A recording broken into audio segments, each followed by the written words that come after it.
Mungkin dari teman-teman sekarang di tahun 2024 ini lagi bingung nyari bahan yang murah tapi pengen yang bagus. Kang Aji, gimana Kang Aji? Ya nggak ada. Jadi seenggak-enggaknya kalau misal teman-teman mau nyari bahan yang murah tapi bagus, ada TKM dibanding teman-teman nanti harus milih bahan per dengan harga yang sama dengan harga yang TKM ini teman-teman. Walaupun nanti kualitasnya jauh lebih bagus daripada bahan TKM. Dan selamat datang di Ayo Ngopi.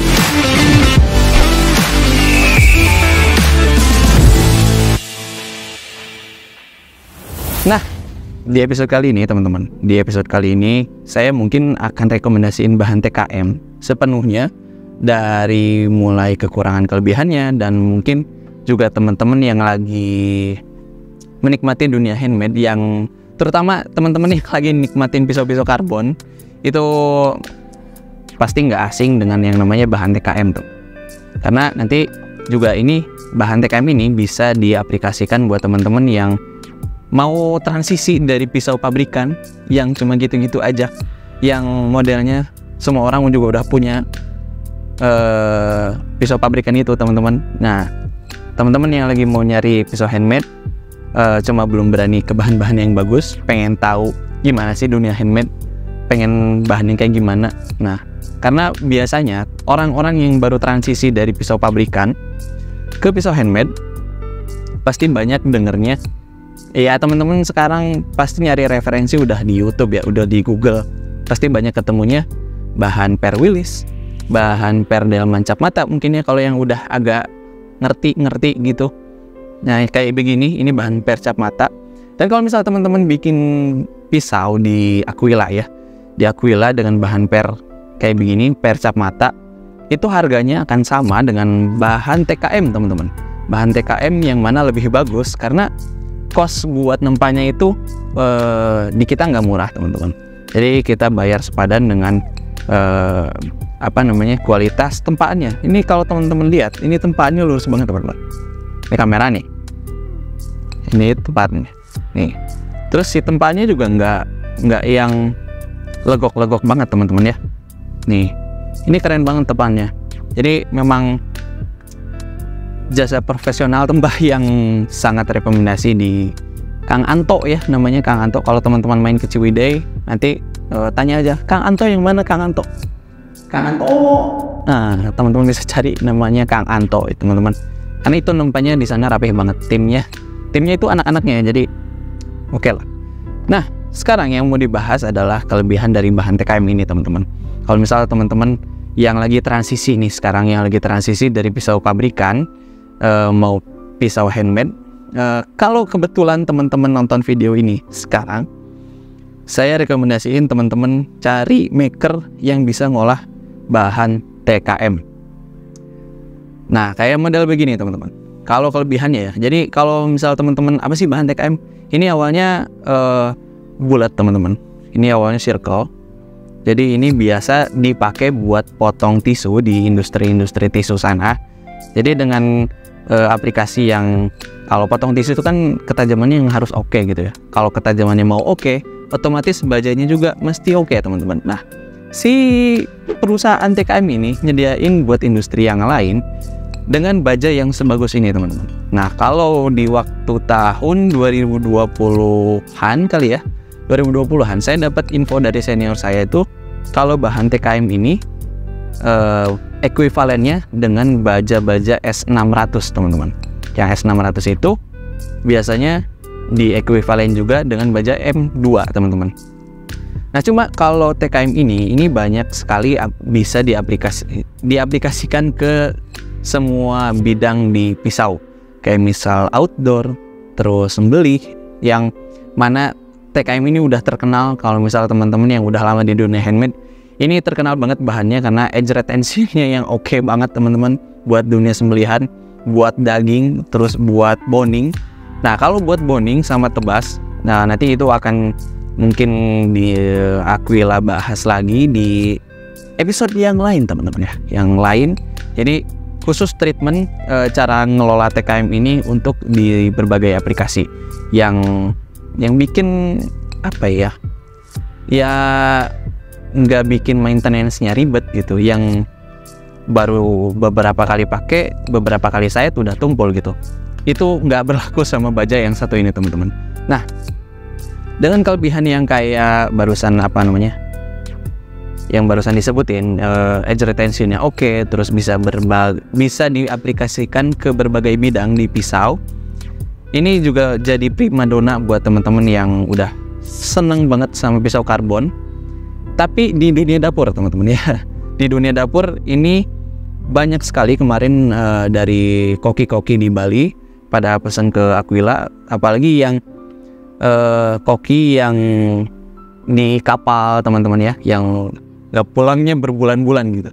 Ini cocok buat mereka yang emang udah praktikal di dunia dapur. Jadi emang maintenance-nya bagus, nggak ngasal-ngasal ngerawat pisaunya gitu teman-teman. Jadi ini jadi bahan rekomendasi teman-teman yang lagi transisi dari dunia pabrikan ke dunia handmade karena edge retention-nya yang oke. Nah, sekarang di balik semua kelebihannya dari mulai edge retention oke, TKM ini jelas ini bahannya getas dan gampang patah. Itu mungkin bisa jadi faktor kehati-hatian teman-teman kalau misal nanti pakai bahan TKM tapi di dunia sembelihan atau boning. Nah, dengan catatan kalau misal teman-temannya ini nggak ngerti bahan ini diolahnya kayak gimana atau nggak paham, nggak pernah nanya sama makernya ini diolahnya gimana teman-teman.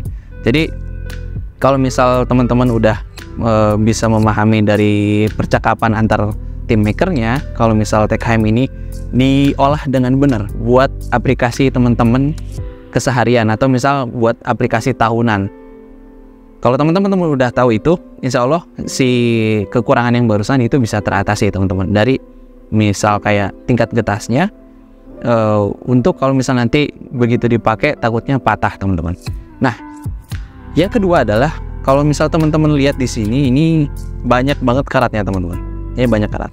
Nah, ini jadi faktor utama kalau misal teman-teman yang lagi di outdoor, apalagi di dunia sembelihan. Karena kemarin ada juga yang garapan TKM-nya itu karatnya sampai bolong-bolong teman-teman ya. Padahal baru 1 bulan pemakaian dari Idul Adha aja, ini langsung si pisaunya itu bolong-bolong. Akhirnya begitu direpar karena tipikal karat si TKM ini teman-teman. Jadi dia nggak mostly kayak per yang kalau misal karat itu cuma karat luarnya doang terus menyebar teman-teman. Kalau bahan TKM ini sama, dia tipikal karatnya dengan baja D2 atau baja K110 dan sekelas lainnya. Nah, ini karetnya nggak nyebar kayak bahan per teman-teman. Jadi ini karatnya diam di satu tempat dan masuk ke dalam teman-teman, masuk ke dalam korosinya, masuk ke dalam. Nah, itu begitu nanti udah jadi pisau, itu akan jadi satu kendala yang susah di maintenance. Karena kalau udah misal teman-teman punya TKM terus karatnya sampai bolong teman-teman, itu apalagi kalau misal nanti si bolongnya itu di mata-mata tajamnya ya, itu bakal susah banget buat teman-teman harus grinding lagi dari misal awalnya hard grindnya buat grinding kasarnya itu kan harus naik juga ya, si profilnya itu kan pasti naik juga ke atas. Nanti ketika naik tuh mesti ditipisin lagi teman-teman. Belum lagi nanti misal ada lubang lagi di atasnya, itu bakal susah karena satu grinding itu akan menutupi grinding yang lainnya teman-teman. Jadi ya kalau misal teman-teman mau nggak yang nggak peduli dengan looks, teman-teman bisa pakai powder coating buat jaga anti karat di bahan ini teman-teman. Karena kalau powder coating itu udah bukan tahan karat lagi teman-teman, karena dia bakal proteksi bajanya dengan si coatingan yang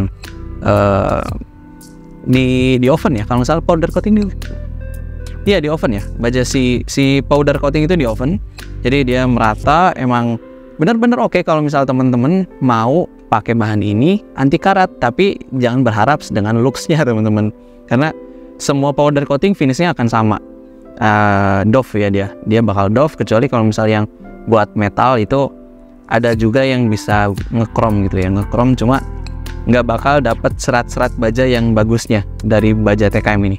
Karena baja TKM itu kalau mirrornya dia agak kusem teman-teman, agak kusem, dan kalau misal dipantul-pantulin cahaya gitu agak menarik untuk dilihat, karena itu yang bikin orang suka karbon dari edge retentionnya, dan kalau misal karbon emang nonjol banget si karbidanya ketika di satin halus atau di mirror polish teman-teman gitu.